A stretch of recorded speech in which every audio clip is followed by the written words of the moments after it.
Hello and welcome to part 2 of Mr. Dapperton's Dark and Delusional Past. We left off in the last part covering some of Mr. Dapperton's more hypocritical and absurd points, as well as some weak excuses made. Link in the description and in the info tab in case you missed it. I highly recommend watching it before this part, as it shows kind of the conclusion to Mr. Dapperton's channel. Not quite what you'll see in this part, but with the previous video's context, it'll make some of what you see a little more disturbing. With that out of the way, let's dive back into this pit of madness. Here's where it gets real wild. Later in that Twitter argument previously mentioned in part 1, he mentions this little detail. 60,000 of my subscribers are from when my channel was a conspiracy channel.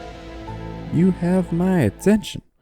Why this piqued my interest so much is because it's never just one conspiracy. Nobody ever just believes in one of these things. They're always connected.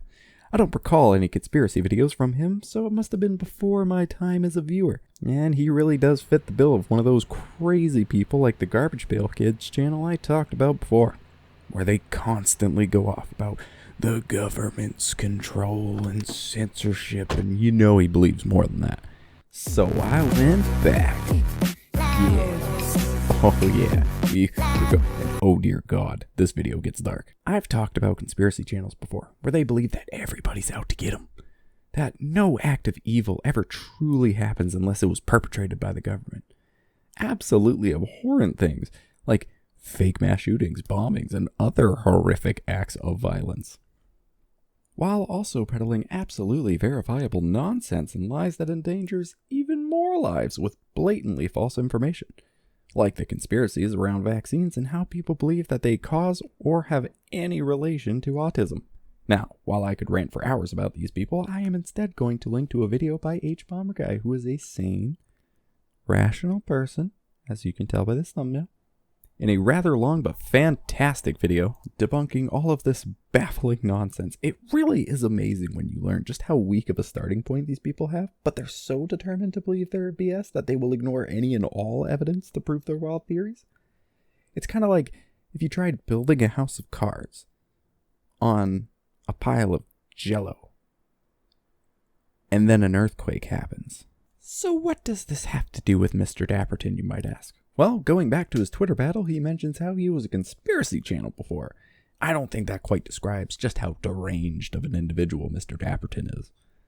I noticed something. As an old viewer, I found many of the videos I remembered were gone.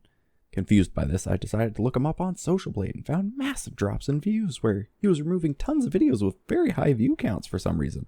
Curious if I could find any of these old videos or where they had gone, I had looked up several things like Mr. Dapperton unlisted videos, or maybe try to find any old playlists people had where you can still access the videos, but not having much luck. I was running out of options. Just what kind of videos was he making to get those original 60,000 subscribers? Only one place could answer my question. The Wayback Machine. Now, if you look up Mr. Dapperton's channel, you'll see his channel URL is hxcrocker75. So putting that into the Wayback Machine shows quite a bit of action taking place between 2014 and 2016. About the time he had all those subscribers before changing into his more currently known channel.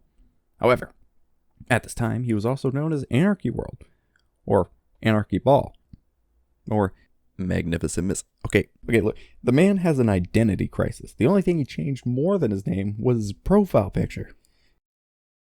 Clicking on just about any of these will reveal countless disturbing and disgusting videos peddling conspiracies like 9/11 being an inside job, mass shootings like Elliot Rodgers, Sandy Hook, Houston, and Seattle shootings all being fake or inside jobs, claiming that the Boston bombing was fake or an inside job, and even things like ISIS beheading videos being faked. So, we have a man who believes, or at one point believed, goddamn government has been killing its own citizens, that the Illuminati control the world, that national tragedies like bombings, shootings, and beheadings all being faked just to control the masses, to take away their guns, while also claiming the government. You know what I think? I think the government's becoming maybe a tad too tyrannical, and they're getting scared of the U.S. citizens. So they want to take the power away from the U.S. citizens so they can continue to grow their power as government loves to do. That's what I think. What do you think? It's kind of getting a little too tyrannical, if you ask me. Imagine if we revolted against the government, huh? Just a harmless thought's all.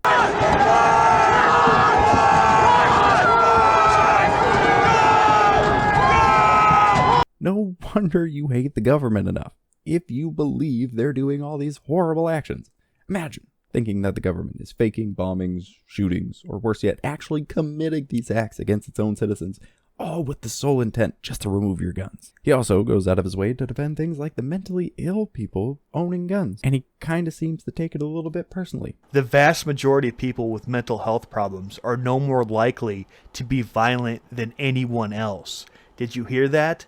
They are no more likely to be more violent than anyone else. Making me question if he has something which would explain some of these conspiracies and why he gets so defensive over it, while not portraying the statistics very accurately. Like in his mentally ill and firearms video, where he claims that mentally ill people only make up a small percentage of murders. Well, take it this way. If only 3% of all murders is by mentally ill, then why do the mentally ill get such a bad rap? Why do we always look down at the mentally ill and act like they're violent, crazy animals? They're clearly not that. The truth is, people get this impression from movies, and I'll prove that by the end of this video. The truth is, there is no mental illness that is guaranteed to make you into a serial killer. There's just no mental illness that does that. So to blame mental illness instead of the person is stupid. Meanwhile, if you look up shootings, they make up 10% of shootings in America and 33% of mass shootings. He does generalize by just saying murders and not gun murders, but that's probably because they're already so limited to owning firearms due to their mental illnesses and still make up 10% of all gun murders. Ignoring the fact that people suffering from schizophrenia make up 1.1% of the population. Now, I'm not bashing people with mental illnesses. I'm not saying they're evil and will shoot you. But when something that can quickly lead to a dangerous situation, or someone who can't fully understand the world around them and can quickly become violent due to their illness, probably shouldn't own a firearm. I have several people in my family who don't even have something as severe as schizophrenia and are clearly not mentally equipped to own a firearm. Taking safety precautions to do things that can quickly turn into a dangerous situation is sometimes unfair, but what must be done for the rest of society. You know what else you can't control? Your age. Should we let really old people drive? No. Just like with mental illness, I'm not saying all old people are incapable of driving, but should absolutely have a more strict set of rules and regulations to ensure the safety of everyone else. Just because, like those with severe mental illnesses, they're dramatically higher chance of causing harm than the rest of society due to their conditions, whether you think that's fair or not. He also has this bafflingly stupid and utterly insulting video that remains up to this day, so it's not one of his controversial conspiracies. Mass shootings are the left's fault. Yes. Even Boulder, Colorado. Like, imagine having that mentality to blame a mass shooting on really anybody other than the shooter, and claiming that mass shootings are entirely a political side's fault, and even naming one specifically that left 10 people dead. This man is delusional. This man is deranged. This man is practically begging for some revolution so he can live in anarchy. He doesn't want police. He doesn't want government. But he will try to dilute a little bit. You know, he'll say less police, less government, while in the past saying that police should be replaced with private security because nothing could go wrong there. And he basically wants government gone. He basically just wants to do whatever he wants to do, but like, he doesn't want other people to get in the way of that, but he doesn't want other people to do what they want to do because then he'll get shot. Just take a look at some of these videos and old playlists of his. I'm unfortunately unable to play most of these due to the Wayback Machine not archiving the videos, but you can find some descriptions and occasionally functioning videos available. He has mentioned in some of the descriptions of channels that you should check out that have helped put together some of these videos. Channels like Stormcloud's Gathering, who defends Chris Dorner, claims that the Charlie Hebdo shootings were fake, even shows an officer on his stomach with his hands up, getting executed in the street in an uncensored video, and then claims it's fake. He also believes that the attacks on Paris were false flags, or that the Syrian gas attacks were faked. Now, The other channel he mentions is Wake 'em Up Now, or Red Silver J as he goes by today, who thinks that the Capitol riots were a false flag to make the right look evil, or that the Australian wildfires were spread on purpose so that scientists can use it to push climate change, which he obviously doesn't believe. He, of course, thinks that the Illuminati is real, so I can see why Mr. Dapperton liked him so much, because he never shuts up about them. He also thinks that a bunch of right-wingers are fake undercover people to make the right look bad, like Ben Shapiro, James and John Sullivan, Baked Alaska, Tucker Carlson, Jerome Corsi, but at least he knows Pac is dead. This is just to get an idea of who he shares his ideas with and who he relates to. These people are insane.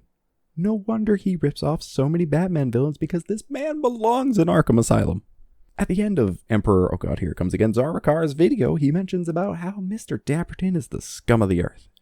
Worst person he's ever encountered. Mr. Dapperton laughing this claim off, saying he did nothing to deserve the title. Well, how about now? Now, I don't know if Mr. Dapperton still holds these beliefs. I would imagine he does, as they seem to be the foundation to which he's built the rest of his beliefs off of. I sincerely hope he doesn't think these are true, but to think at any point in his life that he did believe in these things makes him a much more disturbing individual. He may argue that he never held these beliefs, and that, without video evidence, I'm merely filling in the blanks with my own view of Mr. Dapperton. While that is possible, it's hard to argue after what I've discovered about him, with his past affiliations, along with his titles and descriptions, really making it hard to see these as any other way. Now, if he would like to debunk any of my claims, I encourage him to publicize these videos mentioned. Show me that you didn't actually believe in these things, or that you were just sharing the conspiracies without any belief in them. Although, even if that was the case and you didn't believe in these, just sharing the idea is disgusting alone. On top of the fact that a particular comment from 2013 does show that he believes in chemtrails, vaccines causing autism, and the Illuminati being behind it all. Would it really be a stretch to say he doesn't hold the rest of these as true? You can always change and take back what you said, but these people can't change or take back what was stolen from them.